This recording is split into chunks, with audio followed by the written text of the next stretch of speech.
We're shedding our masks and breaking down walls. Hell, we may even drop our drawers. That's right. We're going Commando with Angela and Dana. Hi, my name is Dana Sardano, and this is Angela DeMarco, and we are going Commando. Going Commando is a little show that we put together because we truly, truly believe in the magic of authenticity.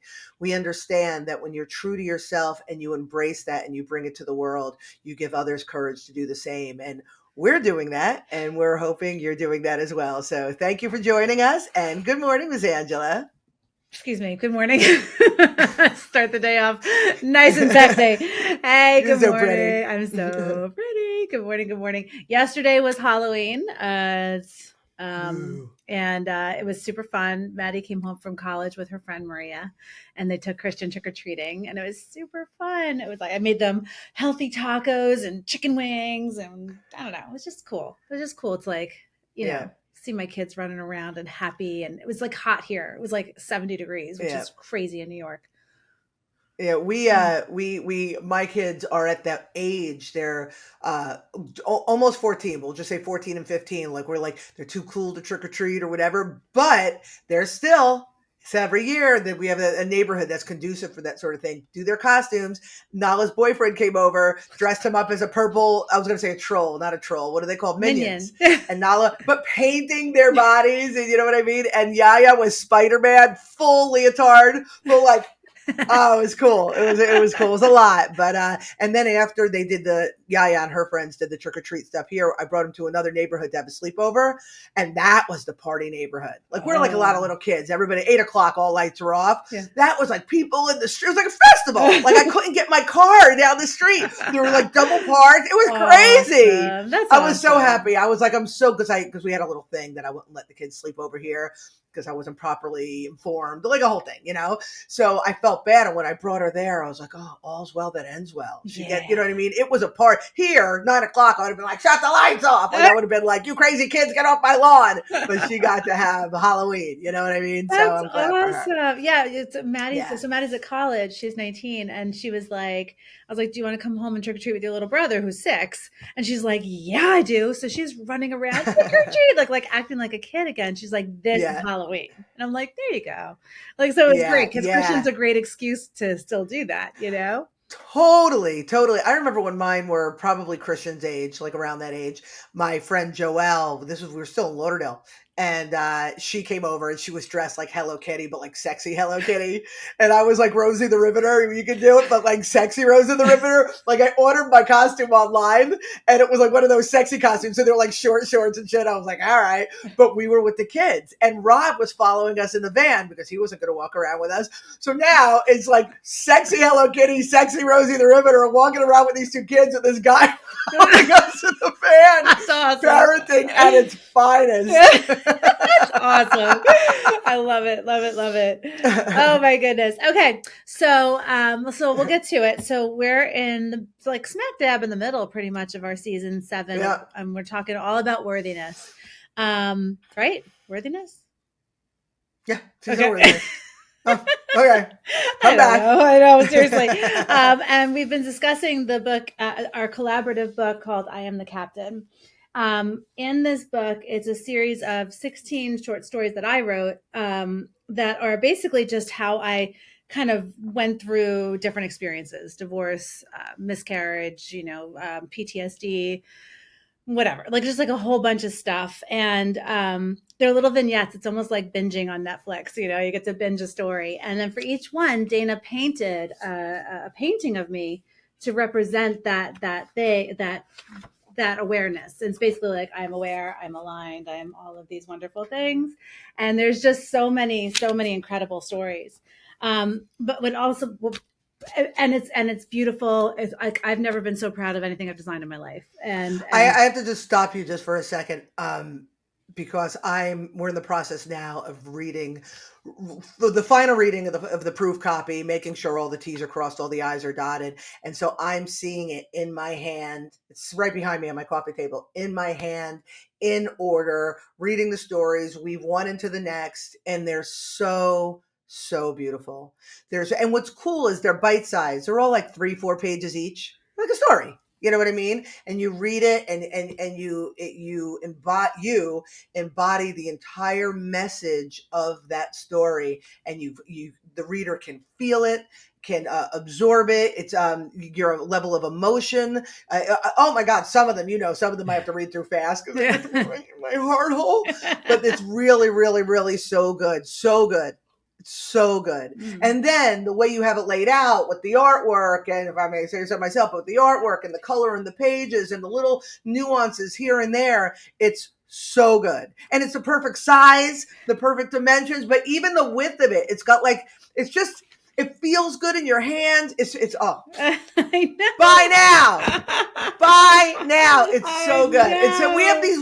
these works that are so good. So And fun. obviously we want to sell them because obviously there's a level of income involved in this, but we want you guys to read them because they're so good. So freaking They're good. so good. So I do love this one too. This is I Am Good Either Way, which is this painting. So if you're listening, sorry you can't see anything. You have to buy the book to Yeah. see it.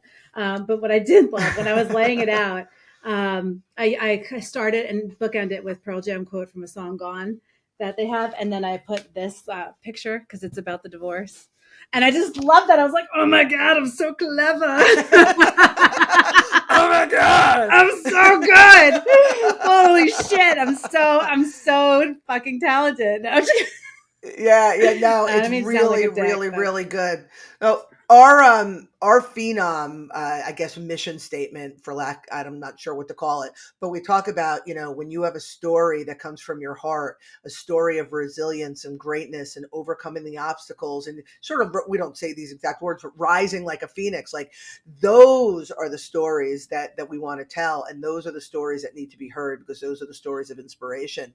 And our catalog is growing and all of our stories embody that philosophy. And it's just such a joy to share it and a joy to get the response of those that receive it. It's really, really, really cool. So anyway, go on. You were saying the okay. book. So I was saying the book. Okay, so there's 16. So good. So good. So good. I got you. Sorry. Okay, back on the rails. I can't. It's like a tick. You got to finish the song. Yeah. You know me. All right. So it's 16 of my stories that we talked through. And then what I wanted to do was I ended the last story as I am who I am because of Dana. And we'll discuss that in another episode. But rather than, because it was 16 stories worth of me droning on and on about my life, I did not write the forward. The forward is written by a psychotherapist, Chris Tropin. Brilliant. And I wanted the epilogue to feel special and unique, but also because Dana contributed so much to this book from a visual perspective, I wanted her story in there, and that's what we're going to talk about today. So the epilogue is Dana's story, and it is it's called "I Am Impactful." And I'm going to put Fallen up. This beautiful, God, this picture, this painting that you did, Dana. It just like it hits me in my heart. It is beautiful. It is so profound. It's like it's so heavy. So it's going to be up on the screen for everybody to see. I mean, I'll hold it. Do me a favor though, read the description of Fallen because every one of my paintings has its own like little description or little story. Yeah. And I think Fallen's pretty profound. Well, I didn't actually add. I only have the. No, you wrote it. It's the top of the story. Oh, this is. Oh, yes. I was Yeah. going to read that at the end. But I get it because it goes with the painting. Okay, got it. Okay, so Fallen, the painting, and it's going to be up on the screen for you guys. Dana donated this to the Marjorie Stoneman Douglas High School, right? That was the school that had a shooting in Florida, right? Yeah, in Parkland. I think we were going back to 2018. I had just left traditional education. So my juniors they were going into their senior year. And when this happened, I know, I have friends that their kids went there. Like it was like that close. And so I enlisted the seniors that I had again as juniors to create some sort of support for the high school and have like create like it wasn't a raffle, but it was some sort of thing where I donated the painting, but they raised money. Mm-hmm. So I donated it and they have some sort of like, I don't know if it was a museum or a place where of remembrance, and that's where the painting is. But it was really cool because it was a special reconnection with me and these students. Yeah. It was giving them a voice to stand up for something they believed in. It was an opportunity for me to use my art for healing. The whole thing was really, really cool. So beautiful, so beautiful. And then she's immortalized in our book, which I Yeah. absolutely love. So the description: our insight, our strength, and our resolve are birthed in that moment of desperate introspection, in that moment of pause that we take when we have fallen. Yeah. So And that's the powerful. name of the painting, Fallen. Yeah, So yeah, the powerful. painting is beautiful. So powerful. So I think, Dana, what I'd like to do is, because this story is so special, what I'd like to do is we can talk about being impactful, but I really would love for you to share, you know, share about the story if you don't mind. The story. So, okay, so the story was I wrote the story about the experience that I had when I had thyroid cancer when I was 25. And, I've referred to it a billion times, but what I don't talk about is like what the actual experience was like. Like, I found out that I had thyroid cancer like by accident. Like, I was kind of strong armed by my friend Mimi to go to the doctor because I had medical insurance for the first time in my life. You guys know, I was raised by wolves. Angela and I were raised by wolves. I had not seen. I was in my first I was like in my 23. I was in my first like adult relationship. I had never seen a gynecologist. I hadn't seen a dentist since I was like 13. Like, it was like that. And she was like, "You have medical insurance. You have to go." So I went for like uh physical in order to then refer me, and so they did like the kicky thing, and they did like the look in your ear or whatever, and you know what I mean, like the thing in your heart, and then she went like this, and she said swallow. I had no symptoms. I had nothing. I would have if I didn't go, I would have no idea. Mimi Johnson Hellette now, but Mimi Johnson seriously was like an angel for herself being a hypochondriac and bullying me to go. Anywho, she feels a thing in my throat. It was about a week or so before my 25th birthday. And in that time, she felt it. Blood work, biopsy, screening, boom, into the hospital. And I had surgery. And then the follow-up year was like about radiation and shit like that. But this experience was in the hospital. So I spent my 25th birthday in the hospital, and being there, like my mother flew down. I had a boyfriend at the time. He would show up I joke between his barroom visits because that relationship clearly was not the healthiest. And so my room was filled with like balloons and like cake and all sorts of stuff. And I Well, had some and didn't you complications. say too, like that was the time like your mother actually liked you, and like you got like Well, doted on no, by your family? you know what it was. What it was is my mother. She spent time with me there, and I remember saying to her, not realizing the severity of this statement, but like I was like, "This is the best vacation we ever had because it was the most attention she ever made." You know what I mean? Like, she ever paid me. And then afterwards, my brother was always the golden child, and like in that year of healing, like I became all of a sudden like I mattered. Dana's got cancer. We got to be nice to her. And like and the joke was Natty, my grandmother. The joke was, "Oh, Natty likes Dana now." Like, that's how outwardly we joked. Yeah, in hindsight, I realized. Yeah. But at the time, I was like, "Oh, I should get cancer Maybe. more often." So I'm in the hospital, 25th birthday. I'm there a week. I have a double room, but I'm there without a roommate. And so I again shit everywhere, cake or whatever. And I understood what I was dealing with, but I at the time did not understand the gravity of the situation. I treated it like 25-year-old Dana treated everything else. It was like a party. Like, I would like grab my IV and I would like hold my like gown shut, and I would like pretend like I was like running away to the elevator, like so the nurses would have to check. Like, I was doing shit like that all the time. You know what I mean? So, oh my God, when I did the radiation, fast forward here, and I was in the little room, I would like buzz for the nurses and I would moon them through the window. Like, I was like out of my tits, right? Okay. Back to the first story. Then we have all the other fucking stories. Okay. So, in the last few days, so say I'm there like 5 days or so. I was there a week, but in the last few days, a woman, I had a roommate, and she came in, and she was at the time probably in her 40s. Her husband was there with her daughter around 11 years old, and it was very, very solemn. And I understood because we were sick, but it was very, very solemn. So they, whatever, she has her surgery, they leave, and she and I had some interactions. And on the date I was leaving, was offering her cake. I was putting my flowers on her side of the room. But the day I was leaving, I was giving her like my stuff because I was leaving. I was like, here, take the flowers. And I was like, I was reading the chicken soup books. I'm like, I already read this one. Take this one. And I was sharing my stuff with her. And so again, the day I was leaving, she calls me over and she says, I want to talk to you. And I sit on the bed and she takes my hand. It was like a little weird. She takes my hand and she goes, I have to tell you something. That man that you met, that is my second husband. He is not the father of my daughter. My first husband died a few years ago of cancer. And he was on this floor. And this whole circumstance has been very, very challenging for us. My daughter lost her father. My husband is seeing me live the fate of my ex-husband, or my former husband. And this has been very, very challenging. And I'm here watching you live in celebration. I'm watching you not have a care in the world, sharing your stuff, sharing your joy. And you did, for the first time since this entire experience of diagnosis, you've given me hope that it can be better than this. And I want you to know what an impact you've had on me and my family. I know.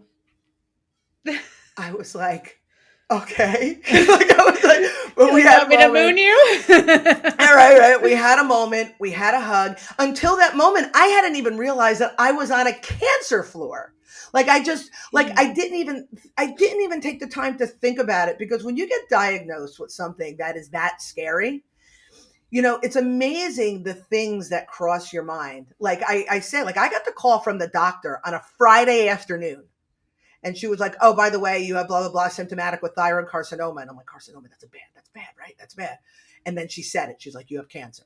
And I was like, and my thoughts were, oh my God, my hair. I had like this, like full, like white snake, Def Leopard hair, it was the 90s. I was like, my hair. And then I was like, oh my God, I have to teach summer school in a couple of weeks. I was like, oh my God, how am I going to tell my mother? It's Friday. Why would she call me on a Friday? Maybe I'll wait till Monday to call my mother. Like, these are the thoughts. Like, it's crazy. And anybody who is watching or listening and has had traumatic news, somebody passed away, or somebody you love is sick, or you're sick, or whatever it is, and you have those thoughts that are so not righteous. You know what I mean? Like somebody that you love is sick and you're like, oh good, I hope they pass because they're suffering. Like, nobody wants to admit that they have those thoughts because they feel fucked up. Yeah. But this is just our humanness reacting to what's going on. So my humanness was like, couldn't even conceive of the notion that my life was potentially in danger. Like, it wasn't even and I was told by doctors much later, this was after I went through the treatments and stuff like that, the reason you healed so quickly is because your positive attitude. I didn't try, I just was, you know what I mean? But so it's just really interesting, like the psychology of it all. It's interesting how we react. It's interesting how our reaction dictates the trajectory of our experience. It's really, really cool. But that woman, I hadn't talked about that woman in years, and only started talking about it recently because I wrote about it. You know what I mean? Yeah, no, I'm so good. I don't know if I said it, but this whole season is called, this episode is called I'm Impactful. So, but it's so amazing because none of us do stuff to be impactful.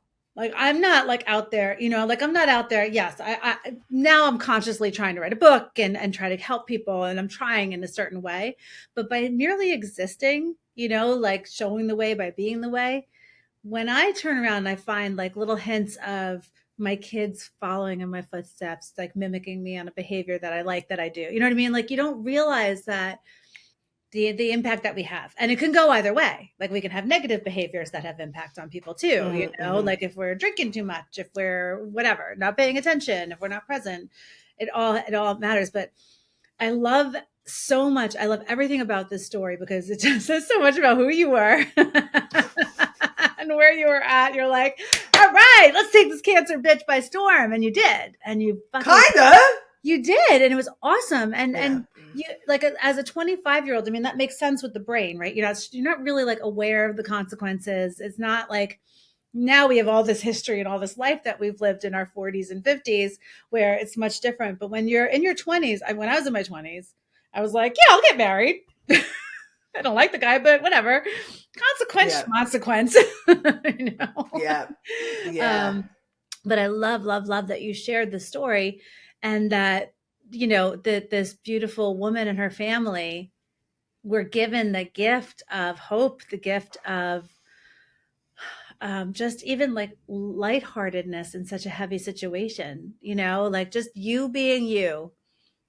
It just is so such a gift that you've given that person. Now you shared this story with us. And I bet you, anybody who's watching or listening can go through your life right now and go, "Oh, that person did that one thing and that changed my entire day." Or that person did it. You can think about the people that have had impact on you. And when you look at it that way, and then look at now, now what impact have I had? Because you've had impact. You've done things like going to Starbucks. Let's just say I'm in the Starbucks line, and this is probably before the days of you know, the app and everything being whatever. But whatever. How many times I've been in Starbucks and they're like, "That person just paid your order." I'm like, "Okay, I'll pay their order." You know, like it's just so so beautiful. It is this whole pay it forward thing, but it's a ripple effect. It's a ripple effect. The kindness and just being a good person, being the best version of yourself, has such an impact on everybody around you. And I'm so grateful that you shared the story for this book. I I really am. appreciate you allowing me to, because every time I share it now, like I said, now that I've put it to pen to paper, now I've shared it a few times. It really warms my heart because we, like you said, we don't even realize. So the question is, what kind of impact do you want to have? Do you want to bring ugliness to the world, or do you want to bring light to the world? And if you want to bring light to the world, then you just be the light. Yeah. If you want to bring ugliness to the world, then just be ugly. But I know which one I choose. You Just know what be I up. mean? No, but you know what I mean? Ugly. But you know what I mean though? Like people don't realize, especially when people find themselves on a spiritual journey. Like you and I both separately, but have found ourselves on unintentional spiritual journeys that have become intentional when we've seen that this line of thinking creates beauty in our lives, Yeah. right? Yeah. But when people find themselves on this journey, what they often do, and I wrote about this in Decoding the Woo Woo, what they often do is, now the purpose, the plan has to be grand. It has to be huge. We're going to save the world. And then we kind of lose sight of a little bit trying to save the world. And what people need to understand is, when they save themselves, you know what I mean? But when they align themselves and they live in true beauty, the impact that they have on the world is tremendous, because everywhere you go, it's like, if this is your light, you get a little bit on people. You Mm. just get it on people. You don't even realize you're doing. I would have had no idea that just by being myself, I had this impact on this woman's entire family. I gave this woman hope. That's fucking huge. That's huge. Just by being light. And yeah, you couldn't have said like, "I'm going to make her feel she's sad. I'm going to make her feel better," you know, like Never, never, never. yeah. And it's important that we look at it that way. You want to change the world? You want to change? Stop fighting against what you don't want and just start being what you do want, and the world will change around you. You'll be impactful. I think we need to quote you on that. That's a good one. I'm going to meme that. Yeah, meme me, baby, meme me. Seriously, seriously, it's like be the change you want to see in the world. I get it, but truly, it's like just be happy in yourself. Stop taking taking stuff that makes you unhappy, frustrated, whatever. Just like deal with that, overcome that, and just live in your own little bubble of how you choose to Yeah, exist. And everybody else will be like, "Oh, I'll have what she's having." You know what I mean? Because yeah, I can't even express how amazing and how my life is right now. I've been out of the house now. I've moved into this place. It's been almost 3 months. Yeah, it's been 3 months. yeah. Or it's starting at 3 months. I just paid rent. So, but it's I was standing next to my ex yesterday at the little Halloween thing at school, and I was like, wow, I could feel the difference of who I am. I could feel my lightness. I could feel my happiness, my contentment, my sovereignty, my freedom. I could feel all of these amazing things because I've made these hard choices, and I'm constantly looking at myself, constantly aware of what I'm doing, and then this kind of shit farts out when you do, and then it's like farted that fucker right out. It's like I look at this and I'm so in love with this because I'm so in love with my life and I'm so in love with who I am, and I have the ability to say this is fucking gold that I did. And with your assistance, of course. No, you did. And that's how I feel about that. I Am the Captain and A Woman's Journey. I feel like these two works are representations of us as of the alignment and the wholeness of our souls. This is almost like our scrapbook, and we want to share it. Like when we talk about like Uniquely You, Update 52, that is your experience from one thing to another. And I talk about 10 Rex and Decoding the Woo-Woo. It's my experience, and it's getting through the muck and assisting others. But these two books are like our yearbooks almost. You know what I mean? It's just showing who we are, how we got here, and they're filled with such light and such joy, and they're really they're beacons to show other people that they can get there too. We got there. We're getting there. We're always getting there, right? Always but getting you can get there too. Yeah. We're enjoying the journey now. Whereas before it was like, hold on. Yeah. Chin spittle and white knuckle. Yeah. So, okay. So with that, everybody, we're going to be doing a pre-sale for I Am the Captain, like probably within like a week. Super excited, long time. So we're going to finish our edits. We're going to make our changes, and then we're going to be ready to rock and roll. And we're going to start with a pre-sale because for everybody who buys a copy in the pre-sale, you're going to get a signed copy by me, like a personal message. So excited. I want to write like 100 personal messages, guys. So hook us up.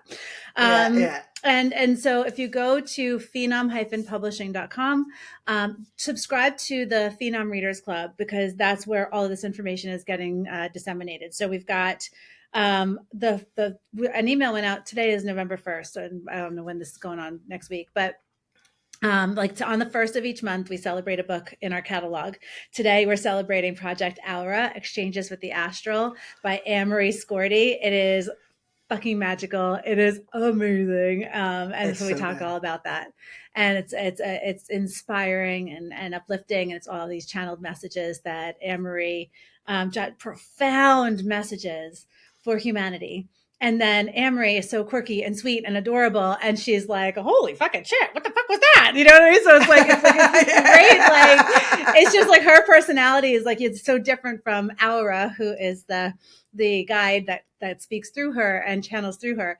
And their voices are so different. So it's just really, really, really cool. It's super cool. It's a good one. And then so we celebrate our book of the month. And then in the middle of the month, on the 15th, we send out a phenomenal newsletter, and there we have like fun offers and different things. So it's only for the Phenom Readers Club. So you have to subscribe. And that's it. We only send those 2 emails every month, unless we have some kind of amazing news or something. But we really do want to share these stories with the world. It's really important to us that each of these stories, whether we wrote them or one of our authors wrote, they have had profound impact on us. And I truly believe they'll have a profound impact on humanity. So we just need your help to get them out there and share these stories. The holidays are coming. So come on. Bye now. It's insane. Okay. Just totally dated myself. I know. All right. So anything else to say to the nice people, Miss Dana? Stay fresh, cheese bags. Stay fresh, cheese bags. We'll see you guys next week. Bye-bye.